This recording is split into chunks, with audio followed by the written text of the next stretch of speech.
नमस्कार मध्य प्रदेश, स्वागत है आपका हमारे चैनल AKS MP न्यूज़ पर। हम आपके लिए लेकर आए हैं मध्य प्रदेश के सभी जिलों की 25 बड़ी खबरें फटाफट अंदाज में। दोस्तों, वीडियो अच्छा लगे तो वीडियो को लाइक, शेयर और चैनल को सब्सक्राइब करें। साथ ही ये भी बताएं कि आप इस वीडियो को किस जिले या शहर से देख रहे हैं, जिससे हम आपके जिले और शहर की न्यूज़ आप तक सबसे पहले पहुँचा सकें।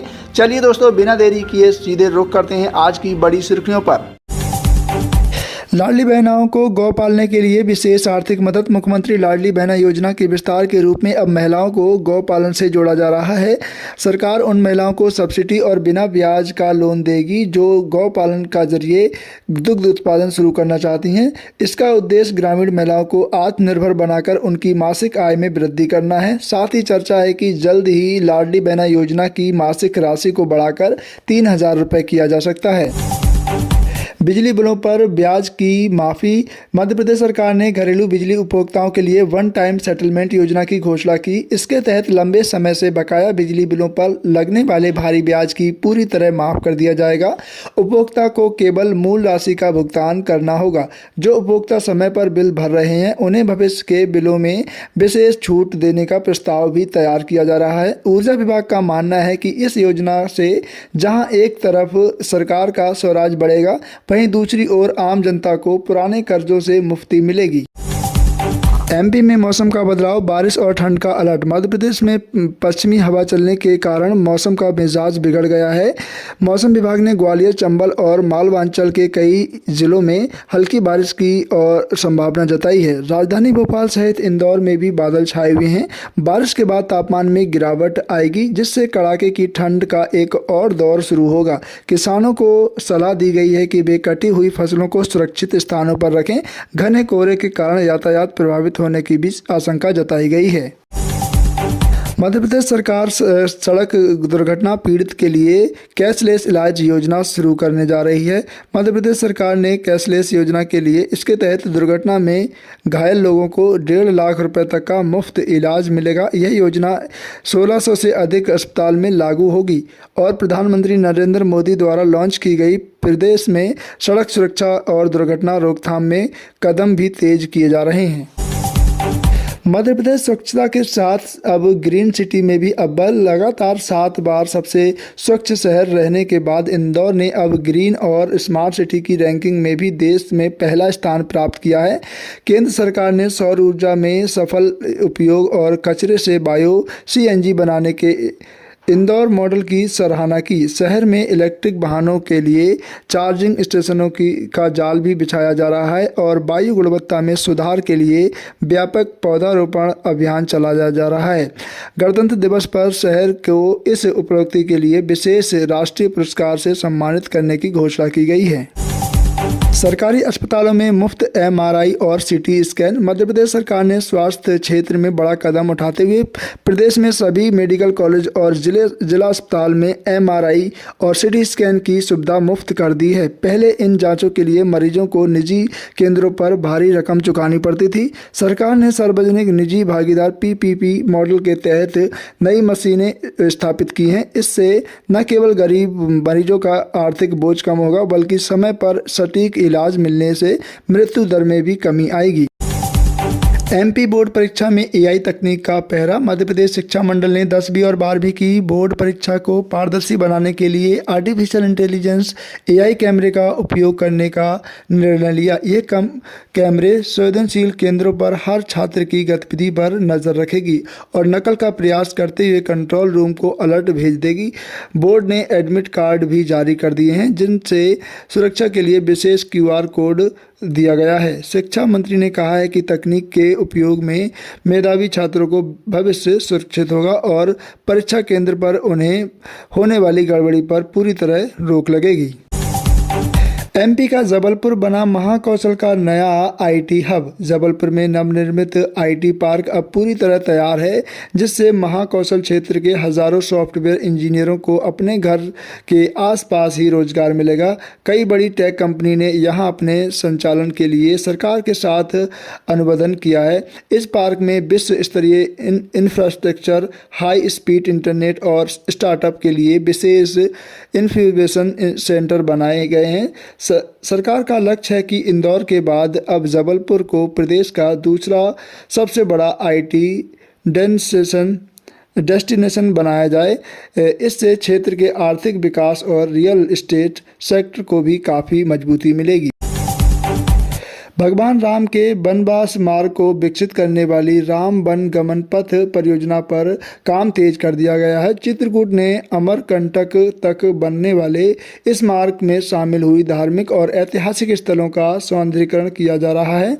योजना के तहत सड़कों को चौड़ा करने के साथ साथ पर्यटकों के लिए आधुनिक विश्राम गृह और संग्रहालय भी बनाए जाएंगे। मुख्यमंत्री ने निर्देश दिए हैं कि निर्माण से क्षेत्रीय संस्कृति और आत्मदिक का ध्यान रखा जाए। इस प्रोजेक्ट के पूरा होने से प्रदेश में धार्मिक पर्यटन बढ़ेगा और हजारों लोगों का रोजगार मिलेगा।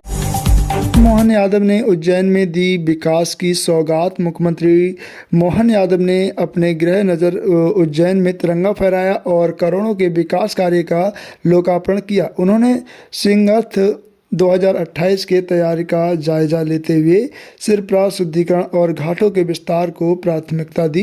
मुख्यमंत्री ने घोषणा की कि उज्जैन को धार्मिक पर्यटन के साथ साथ एक बड़े एजुकेशन हब के रूप में विकसित किया जाएगा।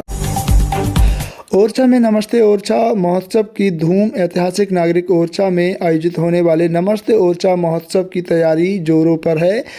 इस 3 दिवसीय उत्सव में बुंदेली लोक कला, संगीत और खान पान के प्रदर्शन किया जाएगा। अंतर्राष्ट्रीय पर्यटकों को लुभाने के लिए बेतवा नदी के किनारे टेंट सिटी बसाई जा रही है। लेजर शो के जरिए राजा राम मंदिर और ओरछा किले के गौरवशाली इतिहास को दिखाया जाएगा। प्रशासन ने सुरक्षा और गाइडों के प्रशिक्षण से विशेष इंतजाम किए हैं। मध्य प्रदेश में जैविक खेती को बढ़ावा देने की नीति। मिट्टी की उर्वरता और जन स्वास्थ्य को ध्यान में रखते हुए मध्य प्रदेश सरकार ने जैविक खेती को प्रोत्साहन नीति लागू की है। अब रासायनिक खादों की जगह प्राकृतिक खाद इस्तेमाल करने वाले किसानों को प्रति एकड़ आर्थिक प्रोत्साहन दिया जाएगा। सरकार ब्लॉक स्तर पर जैविक खाद बनाने की यूनिट्स स्थापित करने के लिए भी मदद कर रही है। कृषि विभाग के अनुसार जैविक उत्पादन की प्रमाणीकरण और उनकी मार्केटिंग के लिए विशेष पोर्टल बनाए गए। भोपाल मेट्रो का सफल ट्रायल और संचालन की तैयारी। भोपाल मेट्रो का दूसरा चरण अब अंतिम प्रशिक्षण के दौर में है। सुभाष नगर से एम्स तक के ट्रैक पर मेट्रो का ट्रायल रन सफल रहा है। सुरक्षा मानकों की जांच के बाद उम्मीद है कि मार्च तक आम नागरिकों के लिए मेट्रो सेवा शुरू कर दी जाएगी। मेट्रो स्टेशन पर यात्रियों की सुविधा के लिए फीडर बसें और ई रिक्शा की व्यवस्था भी की जा रही है। सरकार का दावा है कि मेट्रो शुरू होने से राजधानी में ट्रैफिक का दबाव 30% तक कम हो जाएगा और लोगों को प्रदूषित मुफ्त सुगम यात्रा का अनुभव प्राप्त हो। उज्जैन के इंफ्रास्ट्रक्चर पर भारी निवेश। उज्जैन के होने वाले आगामी सिंहस्थ कुंभ के लिए सरकार ने अभी से 5,000 करोड़ रुपए का शुरुआती बजट आवंटित किया है। सिरप्रा नदी के घाटों का विस्तार, नई सड़कों का निर्माण और श्रद्धालुओं के रुकने के लिए हाई टेक सुविधाएं पर काम शुरू हो चुका है। कान्हा नदी से प्रदूषित पानी को सिरप्रा में मिलने से रोकने के लिए एक विशाल पाइपलाइन प्रोजेक्ट पर काम चल रहा है। प्रशासन का लक्ष्य है कि 2028 तक उज्जैन को दुनिया के सबसे आधुनिक और सुरक्षित धार्मिक केंद्रों में से एक के रूप में तैयार किया जाए।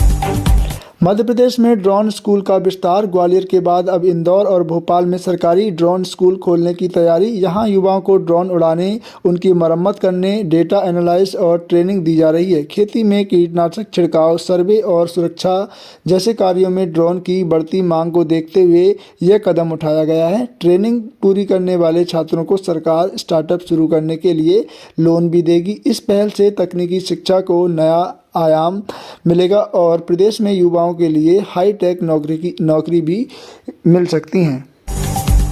मिलावटखोरों के खिलाफ रासुका के तहत कार्रवाई। खाद्य सुरक्षा सुनिश्चित करने के लिए प्रदेश भर में शुद्ध के लिए युद्ध अभियान और भी सख्त कर दिया गया है। मुख्यमंत्री ने स्पष्ट निर्देश दिए हैं कि दूध, पनीर और मसालों में मिलावट करने वालों के खिलाफ राष्ट्रीय सुरक्षा कानून रासुका के तहत कार्रवाई की जाएगी। स्वास्थ्य विभाग की टीमें लगातार सैंपल ले रही हैं और कब पकड़े जाने पर दुकान को सील किया जा रहा है। सरकार का उद्देश्य जनता को शुद्ध खाद्य पदार्थ उपलब्ध कराना है। बेईमान व्यापारियों को कानूनी के खिलाफ इनके साथ कार्रवाई की जाए ताकि लोगों की सेहत से खिलवाड़ बंद हो सके। एमपी टूरिज्म की हेलो टैक्सी सेवा का शुभारंभ। पर्यटन को एक नया विस्तार देने के लिए मध्य प्रदेश पर्यटन विभाग जल्द ही हेलो टैक्सी सेवा शुरू करने जा रही है। शुरुआती चरण में यह सेवा इंदौर, उज्जैन को जोड़ा जाएगा। इससे श्रद्धालु और पर्यटकों का कम समय में धार्मिक स्थल की यात्रा कर सकेंगे। इसके बाद भोपाल और पचमढ़ी को भी इस नेटवर्क से जोड़ने की परियोजना है। हेलो टैक्सी का किराया मध्यम वर्ग को ध्यान में रखते हुए तय किया जाएगा। यह सेवा न केवल समय बचाएगी बल्कि प्रदेश में लग्जरी टूरिज्म को भी बढ़ावा देगी, जिससे स्वराज में वृद्धि होगी। वक्फ बोर्ड की संपत्ति का डिजिटल सर्वे। मध्य प्रदेश सरकार ने वक्फ बोर्ड की संपत्तियों में पारदर्शिता लाने के लिए एक व्यापक डिजिटल सर्वे शुरू किया है। इस सर्वे के जरिए सभी संपत्तियों को जीपीएस मैपिंग की जाएगी और उनके रिकॉर्ड ऑनलाइन उपलब्ध कराए जाएंगे। इससे संपत्तियां पर पूरे अवैध कब्जे की पहचान करने और उन्हें हटाने की आसानी होगी। वक्फ बोर्ड संपत्ति से होने वाले आय का उपयोग मुस्लिम समुदाय की शिक्षा और समुदाय सुधार में किया जाएगा। सरकार का मानना है कि डिजिटलीकरण के भ्रष्टाचार खत्म होगा और संपत्तियों का सही प्रबंध सुनिश्चित हो जाएगा। एक जिला एक उत्पाद योजना को मिली अंतर्राष्ट्रीय पहचान। मध्य प्रदेश की एक जिला एक उत्पाद ODOP योजना के तहत चयनित उत्पादों ने विश्व की बाजारों में अपनी धाक मचाई है। चंदेरी की साड़ियाँ, रतलाम की नमकीन और मुरैना की गजक जैसे उत्पादन का निर्यात बड़ा है। सरकार इन उत्पादों की ब्रांडिंग और पैकेजिंग सुधारने के लिए छोटे उद्यमी को तकनीकी और आर्थिक सहायता प्रदान कर रही है। विदेशों में आयोजित व्यापार मेले में इन उत्पादों के लिए विशेष स्टॉल लगाए जा रहे हैं। इस योजना के ग्रामीण कारीगर ने हुनर को दुनिया के सामने लाकर उनकी आर्थिक स्थिति को बेहतर बनाया जाएगा। एमपी के सरकारी स्कूल में कोडिंग और AI शिक्षा अनिवार्य। मध्य प्रदेश शिक्षा विभाग ने भविष्य की ज़रूरत को देखते हुए सरकारी स्कूल के पाठ्यक्रम में बड़ा कदम उठाया है। अब कक्षा 6वीं से ही छात्रों को कोडिंग, डेटा साइंस और आर्टिफिशियल इंटेलिजेंस AI की बुनियाद शिक्षा दी जाएगी। इसके लिए शिक्षा को विशेष प्रशिक्षण दिया जा रहा है और स्कूल में आधुनिक कंप्यूटर लैब स्थापित किया जा रहा है। सरकार का लक्ष्य है कि ग्रामीण क्षेत्र के बच्चे भी तकनीक के मामले में निजी स्कूल के छात्रों के बराबर खड़े हो सकें। इस पहल से आने वाले वर्षों में प्रदेश के युवा तकनीक क्षेत्र में स्तर में काफ़ी अपनी पहचान बना सकेंगे।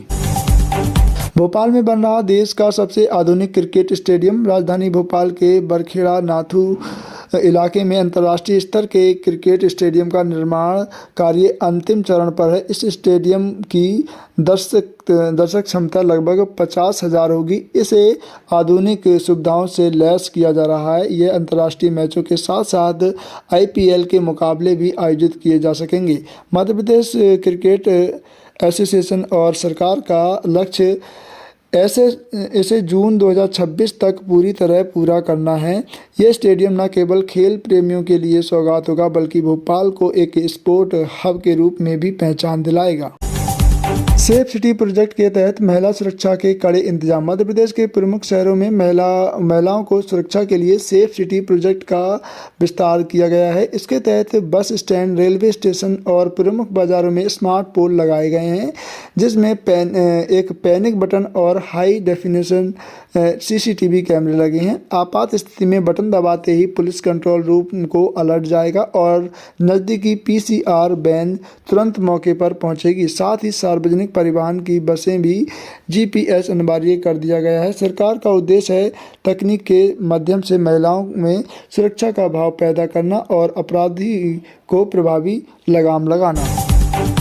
सरकारी भर्ती परीक्षा के लिए वन टाइम रजिस्ट्रेशन की सुविधा। मध्य प्रदेश कर्मचारी चयन मंडल ESB ने उम्मीदवारों की सुविधा के लिए one time registration OTR system शुरू किया है। अब छात्रों को हर परीक्षा के लिए बार बार अपनी जानकारी को दस्तावेज अपलोड करने की ज़रूरत नहीं है।